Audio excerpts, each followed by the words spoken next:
school football. You gotta love it. First down yard and stacked up. We're here tonight at Shadle Park High School's homecoming game against the Lewis and Clark Tigers. And so far, Shadle Park's already up by 2 touchdowns. It's a pretty exciting game. And that was a great play we just saw. And of course, you can see the fans are here behind me, and they're pretty excited. They're clapping and cheering. And you know, fans are great, aren't they? In fact, every team I know wants more of them. Everybody wants more fans. Well, everybody except Jesus. Jesus really isn't into fans so much. In fact, Jesus doesn't want fans, he wants followers, and there's a big difference between fans and followers. In fact, I might even compare it to this football game, that Jesus isn't looking for people just to stand on the sidelines and cheer. He's looking for people that want to get in the game. Jesus is looking for players, for teammates, not fans. Someone told me once, they said that a football game is thousands of people sitting in the stands who need exercise, watching 24 young men on the field who are tired and don't need the exercise. The church is a little bit that way sometimes, where I think people come and they're fans of Jesus. They sit, they watch, but don't really get involved. Jesus wants to get you in the game. That's the whole idea. He's looking for teammates. He's looking for players, not just fans who'll sit and cheer. I learned a long time ago there's 2 ways to enjoy a game. One way, sit and watch it. The other way is to play it. I've done both, and trust me, it's a lot more fun to play. So, enjoy the game.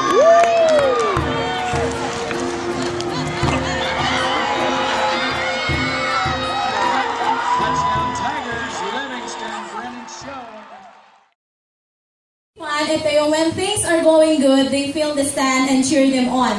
But when the chips are down, we criticize every situation. Fans come in frenzies, they feed on excitement and vanish when difficult times come. An ardent admirer or enthusiast. Amen. So sabi nga po dito, ang pagiging fan, ito yung pag maganda yung nangyayari sa buhay mo, cheer ka ng cheer. Parang isang kaya nga humahanga. Pero ang tanong, kapag pangit na yung nangyayari o pinapakita, hahanga ka pa rin ba? Amen? So sa pagiging fan daw po, para daw po ito pagiging sa isang Kristiyano, kapag daw po ibinibigay sa iyo ng Panginoon yung mga problema, tumatayo ka pa rin ba sa pananampalataya mo? Ay ganun po ang dinefine ang fan. Kapag maganda yung nangyayari, hahanga ka. Pero ang tanong, kapag pangit na ba yung nangyayari, hahanga ka pa rin ba? Kunwari po, ikaw po ay cheer, taga-cheer ka dun sa isang game. Siyempre, hawak na hawak mo yung banner kapag talaga nakaka-point yung teammate mo. Talagang hawak na hawak mo yun. Talagang gusto mo pang tumayo sa upuan para lang ipagkalandakan na ka-teammate mo yon. Pero ang tanong, kapag nakaka-point na ba yung kalaban, hahawakan mo pa rin ba yung banner na hawak mo? Amen? So, ganun po yung fan. Siya po ay humahanga kasi maganda lang po ang ipinapakita sa kanya. And when we say follower, someone who does what other people say to do, it takes commitment and sacrifice and one in the service of another. So sabi dito, someone who does what other people say to do. Kasi nga po, follower ka, tagasunod ka. Kung ano man po yung sabihin sa'yo, susundin mo. Being a player, syempre may coach ka. Kung ano sabihin sa'yo ng coach mo, susundin mo yon. Kahit masakit sa katawan, kahit pagod ka na, susundin mo yon kasi nga tagasunod ka. And syempre, mataas ang coach sa player. Kahit kailan hindi naging mataas ang player sa coach. Kaya susundin mo kung ano man yung binibigay sa iyong utos. Then sabi nga dito, it takes commitment and sacrifice. Ang kapatid ng commitment ay sacrifice. Once that you are committed, kailangan magsakripisyo ka. Amen? So, sa pagiging committed, kapag committed ka sa ka-teammate mo, pag sinabing ganitong oras kailangan magkita kayo, isasakripisyo mo lahat ng bagay sa sarili mo. Kahit pagod ka na, kahit may gagawin ka pa sa bahay, once na sinabi na kailangan magkita tayo, kailangan pumunta ka doon. Kasi nga, committed ka doon sa team mo na yon. So, napakalaki ng difference between fan and follower. So, dito, ipinapakita kung ano man pa paano tayo dinedefine yung fan and follower. Pero may sinabi ang Lord, kung ano yung gusto niya para sa isang alagad niya. Ano ba yung mga certain characteristic na gusto niya para sa magiging alagad niya. Then sabi nga po, sige po, makibukas po tayo sa Lucas verse. So, ayun po yung tanong sa atin, are you a fan or a follower of Christ? So, sabi po sa Lucas 14 verse 25 to 33, sumama kay Jesus ang napakaraming tao, humarap siya sa kanila at kanyang sinabi, hindi maaaring maging alagad ko ang sino mang umiibig sa kanyang ama at ina, asawa at mga anak, mga kapatid, at maging sarili niyang buhay ng higit sa akin. Ang hindi magpasa ng sarili niyang krus at sumunod sa akin ay hindi maaaring maging alagad ko. Kung ang isa sa inyo ay nagbabalak na magtayo ng tore, hindi ba siya uupo muna upang magplano at kwentahin kung magkano ang magagastos niya upang matiyak kung may sapat siyang pera para may patapos ng kanyang ipapatayo? Baka matapos mailagay ang mga pundasyon ay hindi naman mayari ang tore. Siya ay kukutsain lamang ng lahat ng iyon. Sasabihin nila, ang taong ito ay nagsimulang magpatayo, ngunit hindi naman na ipatapos. O sinong hari na makikipagdigma sa kapwa-hari ang hindi muna mauupo upang pag-aralang mabuti kung kaya niyang ang gamit ang 10,000 niyang kawal, sumagupa sa kalaban na may 20,000 kawal. At kung hindi niya kaya, malayo pa ang kalaban, ay magsusugo na siya ng kinatawan upang makipagkasundo.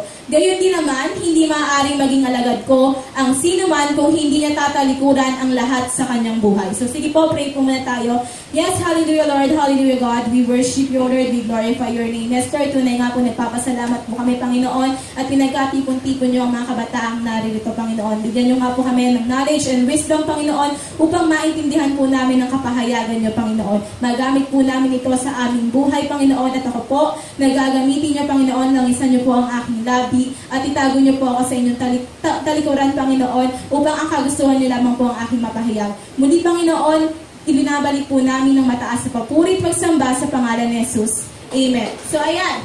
Pinakita na, o sinabi na ng Panginoon kung ano ang gusto niya para sa mga alagad niya. And meron po akong dalawang bagay na ipapaalala sa inyo para maging follower tayo ng Panginoon. And that is things needed to become a follower of Christ. First is supreme commitment and supreme sacrifice. So when we say supreme, it is the highest rank. Ito yung pinakatuktok, ito yung pinakaruro. Kung ikaw committed ka sa pamilya mo, sa pag-aaral mo, sa boyfriend mo, sa mga magulang mo, kailangan mas committed ka sa Panginoon. Kung ikaw nagsasakripisyo ka para sa pamilya mo, sa pag-aaral mo, sa trabaho mo, kailangan yung pinaka-ultimate na sakripisyo mo ay para sa Panginoon. Dahil yung Panginoon natin, hindi lang ito tao. Siya ay Diyos ng mga Diyos, Hari ng mga hari at Panginoon ng mga Panginoon. So karapat-dapat lamang na ibigay natin yung pinaka-commitment at yung sacrifice natin para sa ating Panginoon. So punta po tayo sa supreme commitment. So, sa Lucas 14 verse 26, hindi maaaring maging alagad ko ang sino mang umiibig sa kanya, ama at ina, asawa at mga anak, mga kapatid at maging sarili niyang buhay ng higit sa akin. I repeat, ng higit sa akin. I repeat, ng higit sa akin. So bakit ko pinaulit-ulit? Kasi gusto ng Panginoon siya yung una. Sabi nga sa movie na talagang trending, number one. Kasi gusto ng Panginoon na siya yung priority natin sa buhay natin. God should be our first priority. Siya yung una dapat sa puso natin. Sabi nga dito, hindi daw maaaring maging alagad ko ang sino mang umiibig sa kanyang ama at ina ng higit sa akin. So do not misinterpret me na ibig sabihin hindi niya susundin yung magulang niyo. Kasabi ni Sister Mika, para maging alagad daw ng Panginoon, kailangan daw yung Lord daw po muna. So hindi po yon. So do not misinterpret me, pero ang sabi ng Panginoon, gusto niya siya yung una sa lahat. Marami pong tao dito sa mundong ito nang i-condemn po kayo. Maraming tao na magsasabi sa iyo na hindi mo kaya yan. Kahit yung pamilya mo na akala mo sila yung susuporta sa mga pangarap mo, sa spiritual na bagay, dahil ito po ay naranasan ko rin na akala ko sila yung unang-unang susuporta sa akin pagdating sa spiritual na bagay. Dito nga, na once na sabi daw nila, kapag daw tinanggap ko ang youth ministry, baka daw mababayaan ko na yung pag-aaral ko, baka hindi daw ako makapagtapos ng pag-aaral kasi talagang truly committed na ako sa Lord. Pero pinakinggan ko yung boses ng Panginoon. Maraming boses dito sa mundong ito, pero dapat may isang boses na pakikinggan mo, at ang boses yon ng Panginoong Jesucristo. Amen. So, dahil nga po doon, talaga I truly committed with God. Sabi nga po doon sa kanta, I have decided to follow Jesus, no turning back, no turning back. So, nung talagang tinanggap ko na yung Panginoong Jesucristo, talagang hindi ako aayaw. Talagang kahit anumang pagsubok, kailangan kong pagtayuan yon. At yun po ang pagiging follower ng Panginoon. Ang pagiging fan ay parang isang palitaw, lulubog, lilitaw, urong sulong. Pero ang pagiging follower, kahit anumang pagdagok sa buhay mo, tatayo at tatayo ka pa rin sa pananampalataya mo. And sabi nga po sa Matthew 10 verse 37, ang umiibig sa kanyang ama o ina ng higit sa akin ay hindi karapat-dapat sa akin. Ang umiibig sa kanyang anak ng higit sa akin ay hindi karapat-dapat sa akin. So same verse lang, parang parehas lang din po na pinarating nung sa Lucas. Pero paulit-ulit sinasabi ng Panginoon to, na sabi, gusto niya, siya yung una. Siya yung dapat number 1 sa puso natin, that every decision that we make, kailangan yung Panginoon yung dapat nung una. Madaling sabihin, kahit sabihin mo sa katabi mo ngayon na ang priority ko yung Panginoon. Pero kapag tinanong ka o tingnan yung pinaglalakaran mo, paano ka lumakad sa Panginoon, priority nga ba ang Panginoon? Mas maaga pa nga sa trabaho mo, sa school mo, kaysa sa church eh. Amen? Mas lagi ka nga hindi uma-absent sa pag-aaral mo kaysa sa gawain ng church eh. So, ganun pa ang magiging follower. You are truly committed with God. Kailangan, sabi nga, walk your thought. Madaling sabihin, pero mahirap gawin. Madaling sabihin na tayo a follower of Jesus. Pero, tingnan po natin yung buhay natin. Tingnan natin kung paano tayo lumakad sa Panginoon. Follower nga po ba tayo ng Panginoon? Or fan lang po tayo ng Panginoon? Amen? So, sabi nga po na sa nabasa ko, if I am going to ask you, how much do you love your mother and father? From 1 to 10, of course, you're going to say that it is 10. If I'm going to ask you, how much do you love your boyfriend and girlfriend? Of course, you will say that it is 10. If I am going to ask you, how much do you love your siblings? Of course, you're going to say that it is 10. But if I am going to ask you, how much do you love God? Even ang rate is 1 to 10, dapat ang sasabihin po natin, 1,000,010. Amen? So, ganun po dapat natin kamahal ang Panginoon. Lumalagpas siya sa limit. Kasi hindi po tayo nalilimitahan ng mundo. Amen? Dapat yung buhay po natin is nakafocus sa spiritual na bagay. Amen? So, sabi nga, ang unang-unang kailangan para maging follower ng Panginoon is your supreme commitment. And paano po natin gagawin yon? Dapat una ang Panginoon. We should put God first in our life. Then the second is yung supreme sacrifice. So when we say supreme sacrifice, alam po natin na meron ng gumawa nito. Alam po natin na mayroon ng Lord na gumawa nito. Imagine this guys na tingnan po natin, Diyos siya ng mga Diyos, hari siya ng mga hari. Tapos ibinigay niya yung bugtong niyang anak. Tapos yung binaba niya sa lupa, sa ordinaryong pamilya lang. Kaya gawin ng Lord na ibaba niya yung anak niya sa mayamang pamilya. Kaya niya ibaba yung, kahit hindi na niya ibaba yung anak niya. Kumuha na siya ng isang anghel nga, ibaba para matubos yung kasalanan ko at kasalanan mo. Pero hindi ginawa yun ng Panginoon. And that is what you call supreme sacrifice. So sabi nga po sa Lucas 14 verse 27, ang hindi magpasa ng sarili niyang krus at hindi sumunod sa akin ay hindi maaaring maging alagad ko. So hindi po ito literal na ginagawa tuwing Semana Santa ng papasan ka ng krus. Hindi rin po ito literal na pupapako ka doon sa Pampanga. Sinasabi po dito dahil meron na nga pong gumawa nito. Sabi nga po sa Bible, one sacrifice for all sin. So sabi, naganap na, natapos na. It is finished. So walang nakaabot sa kalulahatian ng Panginoon. Di ba sabi nga, marami daw gumawa nun, nag-alay ng mga hayop na talagang mainam. Pero hindi ito umabot sa kalulahatian ng Panginoon. At dahil talagang sobra yung sakripisyo ng Panginoon para sa atin, yun yung ibinigay niya ang kaisa-isa niyang anak para sa atin. Siya na walang kasalanan ay naging makasalanan sa harap ng maraming tao. Siya yung pinagdura-duraan, siya yung sinabihan ng mga masasamang salita, siya yung pinako sa krus. And that is what you call supreme sacrifice. So sabi nga po sa Roma 6 verse 23, sapagkat kamatayan ang kabayaran ng kasalanan, ngunit walang bayad na kaloob ng Diyos ay buhay na walang hanggan sa pamamagitan ni Kristo Jesus na ating Panginoon. So sabi po dito, ang kabayaran ng kasalanan ay kamatayan. At dapat nga, di ba sabi nga, imagine this, na parang tayo po ay nakaupo na sa silya elektrika. Pipindutin na lang para makuryente tayo eh. Pero ang sabi ng Lord, anak, tumayo ka dyan, ako ang uupo dyan. Ganun po, kamahal tayo ng Panginoon. Ganon yung supreme sacrifice na ibinigay ng Panginoon sa bawat isa sa atin. Sabi nga dun sa John 3:16, sabi nga, for God so loved the world. Huwag mo daw gawin yon, sabihin mo daw, for God so loved me. Kasi talagang bawat isa sa atin ay mahal na mahal ng Panginoon. Dahil sa iyo, dahil sa akin, siya po ay napako sa krus para matubos tayo sa ating mga kasalanan. Amen! So sabi rin po sa Roma, verse 6 verse 11, kaya dapat din ninyong ituring ang inyong sarili bilang patay na sa kasalanan, ngunit buhay para sa Diyos sapagkat kayo'y nakipag-isa na kay Kristo Jesus. Amen. So, sa mga kabataan, may konsepto na, mag-church ka? Hala, baka masunog. Mag-church ka? hala, baka mag-alisan lahat ng tao. Kasi feeling mo, napaka-makasalanan mo. Feeling mo, hindi ka dapat karapat-dapat sa church. Pero sabi nga dito, tayo daw po ay nabubuhay na para sa Diyos. Kasi may gumawa na nun. Meron ng kumuha ng ating mga kasalanan, that is our Lord Jesus Christ. So, hindi ito makakahadlang na pag sinabi ng kaibigan mo, hala, wag ka mag-church. Baka masunod yung church, kawawa naman yung mga tao doon na talaga nananahimik na eh. Tapos, mo pa, nasunog. So, hindi po totoo yun. Sabi nila, hala, bakit ka nagbabasa ng Bible? Napaka-boring naman yan. So, sasabihin nila, hindi yan, magbabasa ka nga ng Bible, tapos mamaya-maya magmumura ka na lang. So, di ba, alam mo yun, nag-i-start ka sa Panginoon eh. Pero dahil sa mga boses sa kapaligiran mo, nawawala, nai-stop. So, wag natin pakinggan yung boses ng mga tao na sa paligid natin. Ang pakinggan po natin ay yung boses ng ating Panginoong Hesukristo.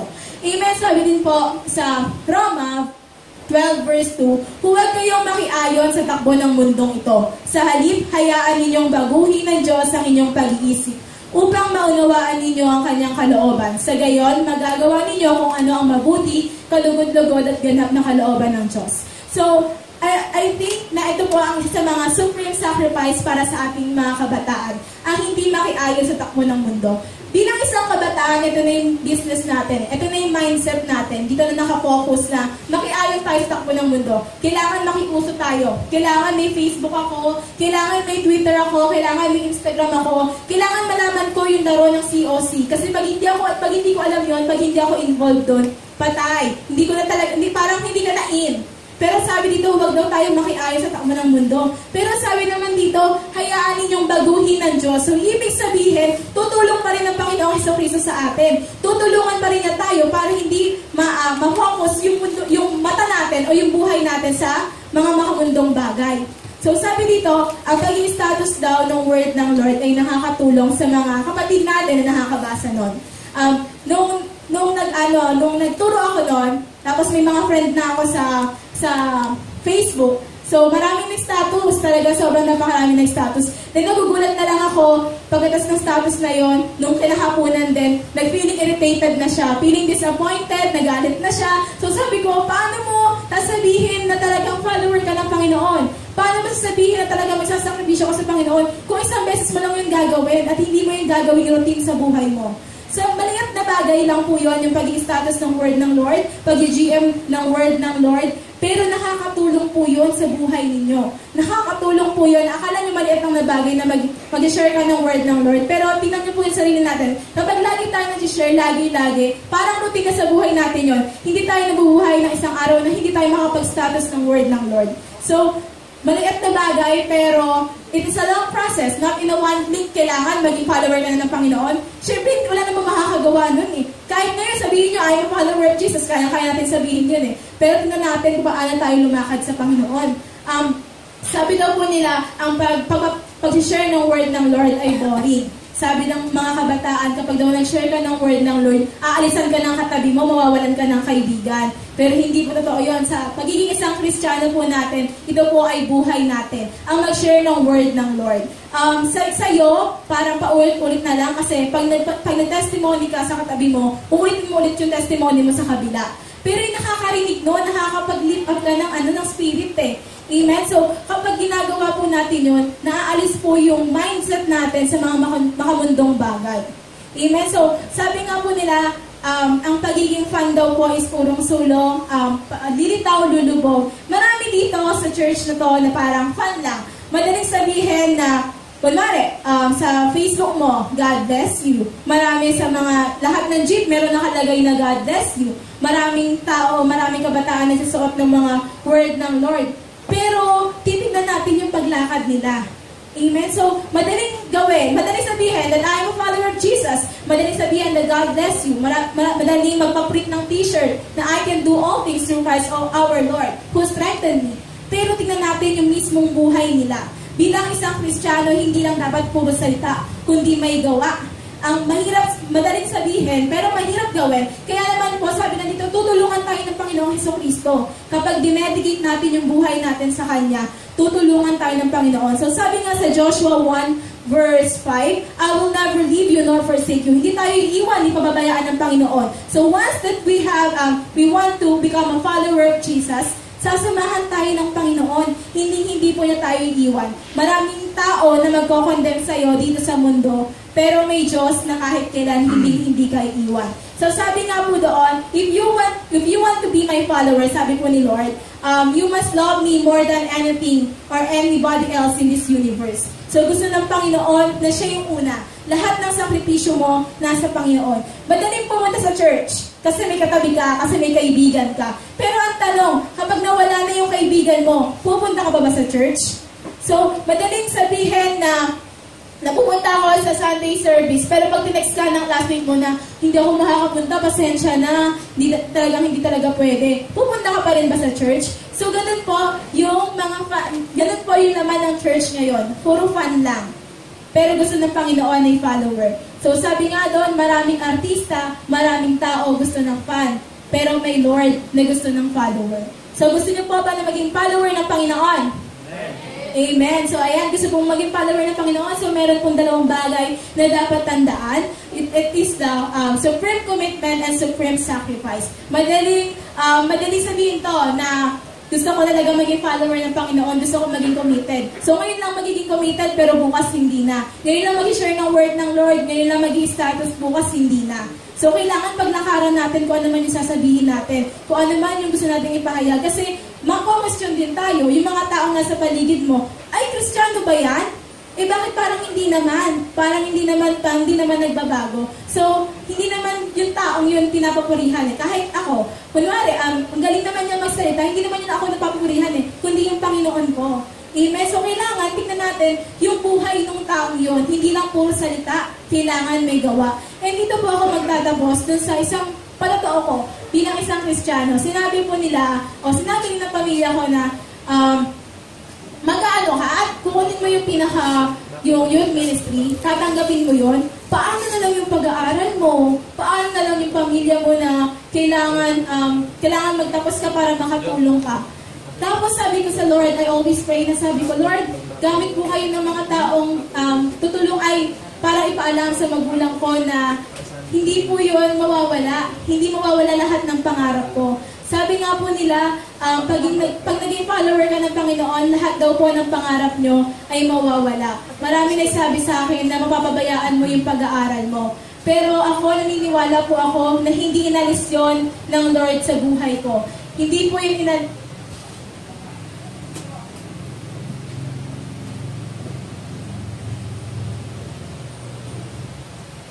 So, hindi po nawala lahat ng mga pangarap na yon. Hindi po inalis ng Lord yon sa puso mo at sa buhay mo.